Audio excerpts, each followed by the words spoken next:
नमस्कार, मैं हूं मनीषा झा। आप देख रहे हैं एबीएन न्यूज।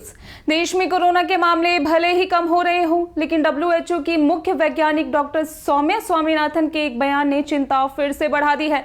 दरअसल स्वामीनाथन ने कहा कि भारत में कोविड-19 एक तरह से महामारी के एंडेमिक स्टेज में प्रवेश कर रहा है, जहां निम्न या मध्य स्तर का संक्रमण अभी भी जारी है।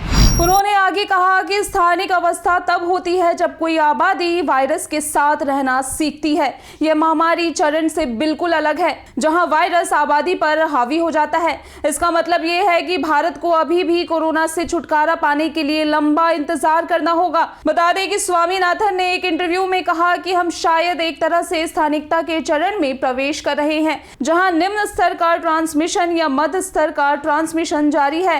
हालांकि हम उस प्रकार की जबरदस्त वृद्धि और हालात नहीं देख रहे हैं जैसे हमने कुछ महीने पहले देखे थे। हालांकि जब स्वामीनाथन से पूछा गया कि भारत में ऐसी स्थिति क्यों उत्पन्न हो रही है, तो उन्होंने कहा कि भारत में विभिन्न हिस्सों में जनसंख्या की डाइवर्सिटी और इम्यूनिटी की स्थिति के कारण ये सब हो रहा है। ये बहुत संभव है कि यह उतार चढ़ाव की स्थिति इसी तरह जारी रह सकती है।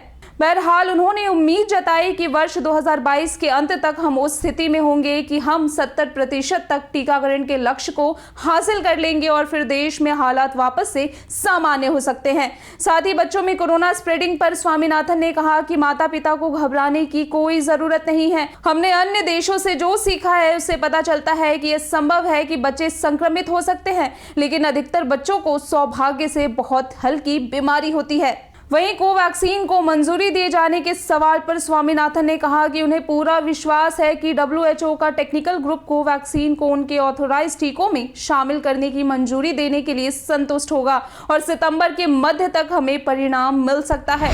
तो फिलहाल के लिए इतना ही। देश और दुनिया की तमाम खबरों के लिए बने रहिए एबीएन न्यूज के साथ।